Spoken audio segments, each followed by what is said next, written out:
Good afternoon, students. This is Professor Estrada with your Week 6 video lecture. I'm starting a little bit late, but I apologize, but I just kind of wanted to get you a little run through of what the folder looks like for Week 6 as we're not meeting at all this week. I'm going to look into the Week 6 Part 1 folder and its Part 2 folder. Starting off, we have our homepage. Always check the announcements. They tell you what's within the folder themselves, due dates, especially due dates have been moved around. And then at any point, if you have any questions, my email is right there. And because this is tailored for us to not see each other during this week, this is just more so in case you have questions during the week, and this is to help you in guiding that. We have our Week 6 folder. Just as many as you know, whenever you open this up, you click down on the modules and they open up everything for the Week 6 Part 1 folder, and the Part 2 folder is already opened as I opened it last week.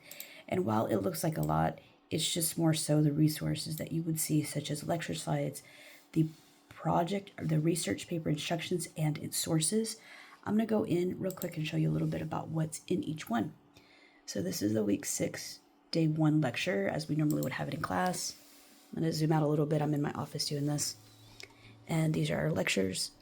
This is what we would normally have done in class anyways. It's introducing the Romantic period, authors during that century.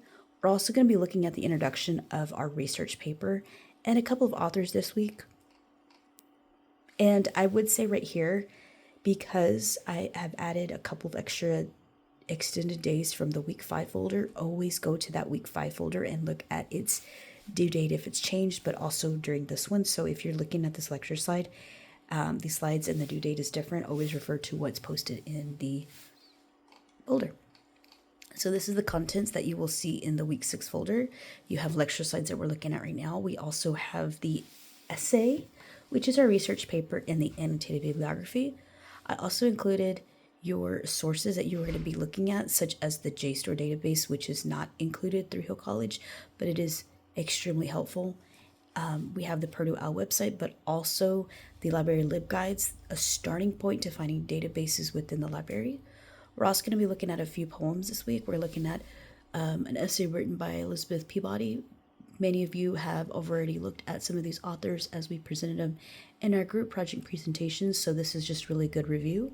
We're looking at Herman Melville and the Pioneers, and a quiz over those stories. And mind you, as this may say, Week 6 is due Monday, December 1st. There is a couple of extra added days only because I went back and added it. And then we're going to be looking at the Romantic period, which is the 1798 to 1837. And this is just a good structure of what this period is as we start off with the neoclassical period, but also the colonial period.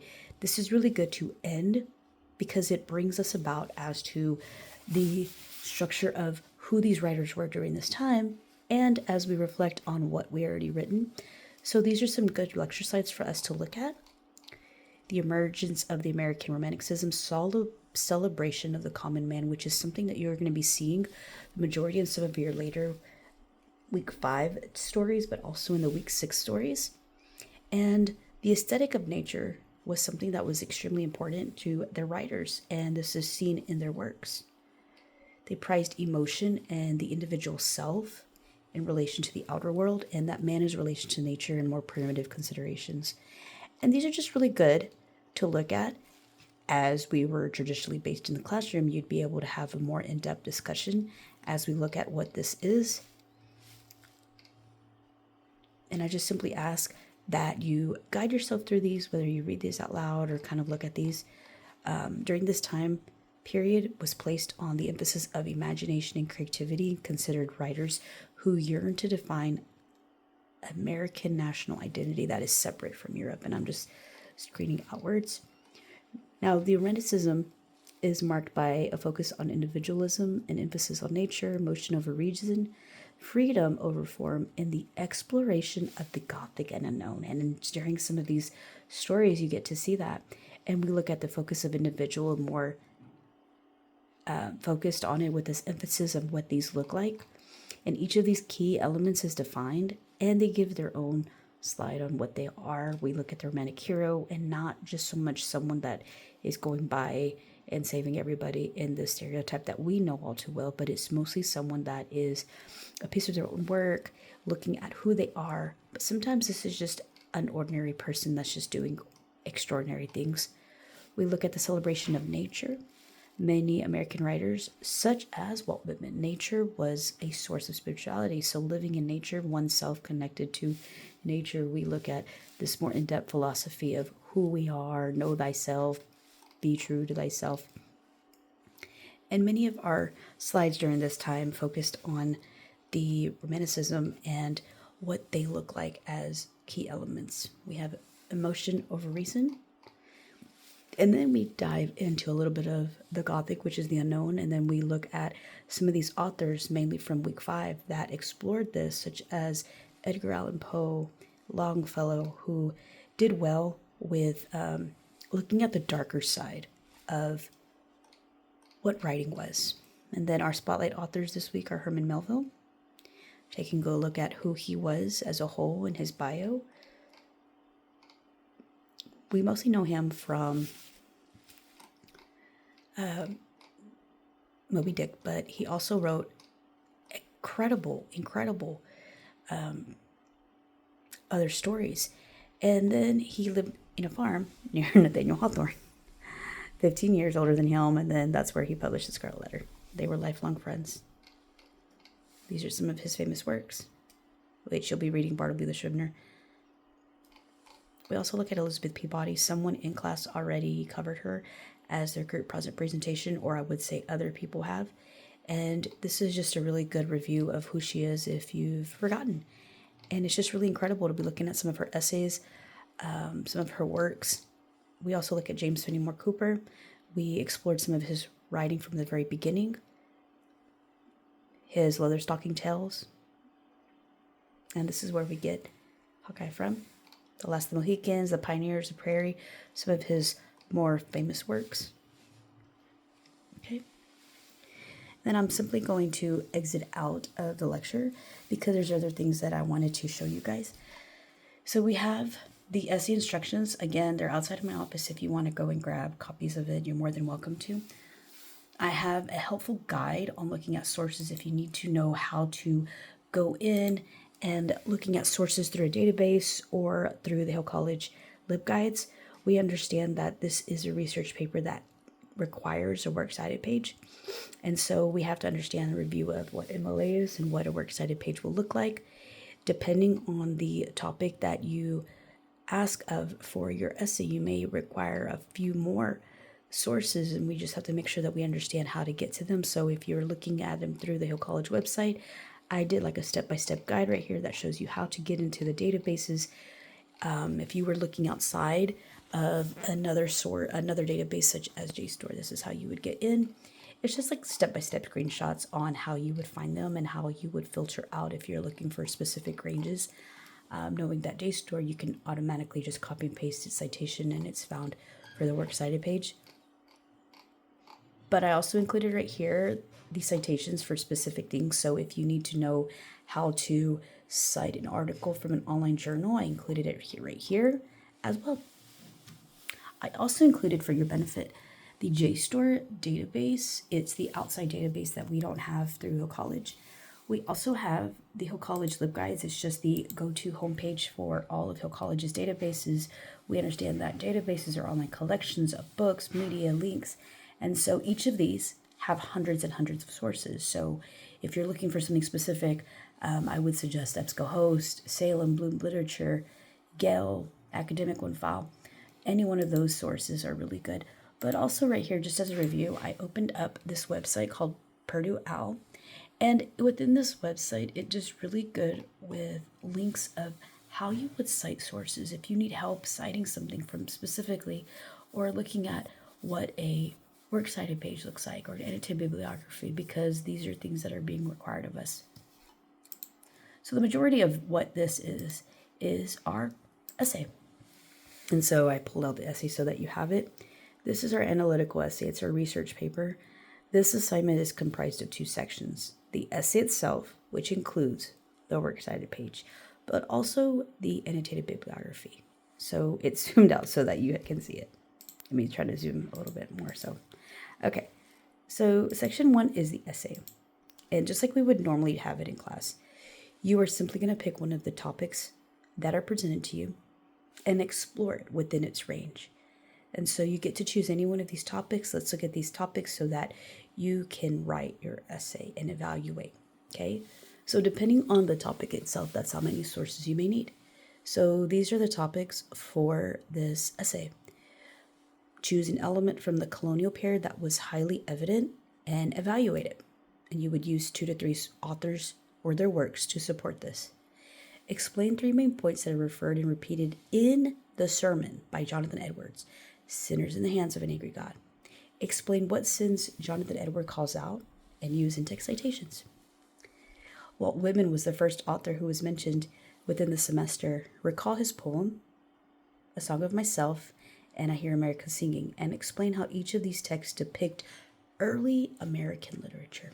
And you're more than welcome to pull from our lectures, any notes that we've taken, or anything that we've covered in class, but also use 2 to 3 lines from each poem to support your answer. We also have right here, give an in-depth analysis of John Winthrop's A Model of Christian Charity. What key points does he point out, and what is his biggest argument from society? And you would explain that with at least 2 references or sources, and not to mention in text citations. We also have really good topics such as recall the lifestyle of the Puritans. In a reflection piece, point out the flaws that would have caused you to be banished or disowned or targeted to not fitting during this time. Recount at least 4 examples such as appearance, clothing, education, status, or compare it to those living during that times. So again, some of these topics may require sources specifically that we've covered in class or from databases and other sources. So you're just looking at which one targets you and which one speaks to you and writing about it. Some of them are over historical pieces. Some of them are looking at analysis of an actual work. We also have biographies right here. It says the last one, as though I skipped a few right here. It just says, choose between one of the chosen poets from the period. Emerson, Thoreau, Longfellow, Bryant, Poe, and Bradstreet, and give just a historical analysis of their life and significance to the period. And just include 2 of their major works, anything that they've been known for. And so for this essay, your objective is to look at the argument or the main focus that you have in your paper, because each of these topics are different. Your essay gives a different perspective, so you're only choosing one. Principal structures must cover the topic you're writing about, must have a central idea, and must be organized. The purpose of this is just to break down a central idea and reflect it through an incorporated academic audience. So let's look at the requirements of this essay. It is going to be Times New Roman size 12, double space, the standard essay requirements that anyone would have. 1-inch margins, proper and ended paragraphs. It should be at least 2.5 pages to 3 pages. It's more than welcome to always go over. And a proper MLA formatting, including a works cited page with at least 1 to 3 sources, or as the topic requires of it. So if your topic is just your story and 1 source, then that works. But if it's asking for more additional ones, you're more than welcome to go in and explore that. Make sure that you have a heading. Make sure that there's a title, not just Essay 3. And we're looking at MLA requirements, so we're just going to be looking outside of that. One of your sources has to come from a reputable database with articles from 2007 and onward. And those articles have to be at least 2 pages, not just a summary or an abstract. You can use outside sources such as a website, just as long as they don't end in .com, as your essay requirements say that. Feel free to use and incorporate things that we haven't explored in class, and you're more than welcome to direct yourself in that. Other things that we don't explore, which you can, are websites, newspapers, periodicals, audio clips. The sky is the limit on what you present within your work. I also have the criteria right here, looking at selecting details, context, focus, the introduction, the conclusion, the structure. So we understand that from 1301 and 1302, we have a standard essay with its works cited page. The other section that may require time for you is this section right here, the annotated bibliography. So an annotated bibliography just evaluates how those sources were used in the essay with a paragraph or a description that follows them. And so for your annotated bibliography, you're just going to include a paragraph with a sentence from one of the following: a summary sentence, an assessment sentence, and a reflection sentence, still within that paragraph. And so this even tells you what would go in each sentence, such as sentence starters. And so just as a review, this is an annotated bibliography. It's similar to a works cited page. It has a citation right here with a hanging indent, but afterwards it follows with an annotated paragraph that tells you why the source was used within the essay.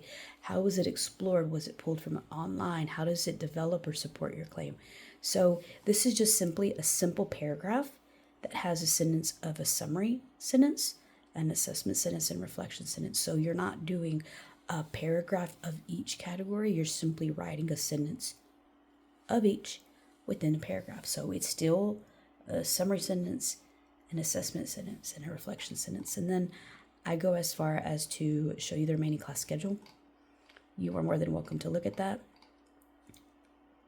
so that you can look at how it will be forthcoming with all the rest of the things. It tells you what may be in the online folder, what may not be. It tells you what we're doing for those days. It also tells you that there is a final exam that's opened up December 1st and will close December 8th. It's completely online unless you would like to take it in person, and then there's just a due date right here for you to ask or require that. And then it tells you when the essay and the annotated bib are due. They are due Monday, December 8th by 4 p.m. You can still turn it in late, but the last day to turn it in with 30 points deduction is Tuesday, December 9th at 4 p.m. Okay. Then it tells you, because we are also going to be doing and using peer review workshop when we return back from Thanksgiving break, is that we are also going to use components of peer review to look at feedback and collaboration from other students within the work. And we're going to be looking at some of those components and actually adding them to our submission when we turn this in. And so you're going to be looking at many of these things. Don't worry, some of these things you don't see because we haven't covered peer review yet, but you will have those whenever we come back. And this is the closing due date for everything. Now, simply what I'm going to do is close out of the week 6 part 1 folder. And I'm going to continue with what we have in the week 6 1 folder. So we have the people that we're going to be looking at, the authors and some of their work. So Labor and Wages by Elizabeth Peabody as a PDF, Bartleby the Scrivener as a text and audio, The Pioneers, just a couple of chapters from James Fenimore Cooper and his audio. It even tells you to from the start button all the way to just 47, and then a quiz. Okay. We also have the week 6 part 2 folder. We also have, and tells you inside what's in it, the lecture slides, including the essay instructions again with all of its resources, but also 2 wonderful authors, continuation of going into our authors of Ain't I a Woman by Sojourner Truth, the PDF, but also its audio as read by Kerry Washington. And The Artist of the Beautiful by Nathaniel Hawthorne. Okay, so we have the read and listen. I put this right here because I'm not sure which one was working or not as an additional link, but there's no online submissions for this. And mind you, I do write this right here so that way you have it. It says, as we cannot review or look at the essay together, but you are more than welcome to come by between today, which is Monday, November 24th, or tomorrow for a little bit, and just pick up the instructions if you need it. I have hard copies, but also the essay and the annotated bib are heavily weighted, so they're each 15% of your total grade, so they are worth 30% of grade, which is why it's impertinent that you take your time with these. We're not meeting on those days, so just make sure that if you have questions, be sure to reach out to me. Okay. Just like I said before, we have the essay instructions found right here, but also its resources and some of these links. In case there's an additional link that you're just unfamiliar with, I just opened it up because I didn't know if it was going to work. But just like the week 6 day 1 folder, we also have its lecture slides. It tells you what's in the week 6 day 1 folder as a recap, my office hours continuing forward, what's in the week 6 Day 2 folder, continuation of the Romantic period, looking at Nathaniel Hawthorne, Herman Melville, looking at some of these authors who were strong within this period and much of what was the Gothic period. I like that they looked at anguished, tormented spirits, and they explored the darkness, and they weren't afraid to look at the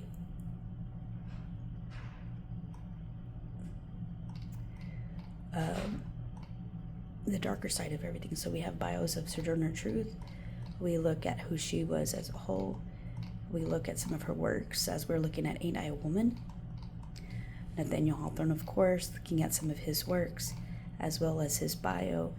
I simply ask you to just skim over this stuff. It's really good ways as we looking at different perspectives, and many of these writers during this time overlapped with connections and friendships, and their backgrounds inspired many other people to continue writing. We look at some of his famous works. And again, if you have any questions over these, feel free to reach out, as this is just the week 6 mini lecture for this class, as we're not meeting.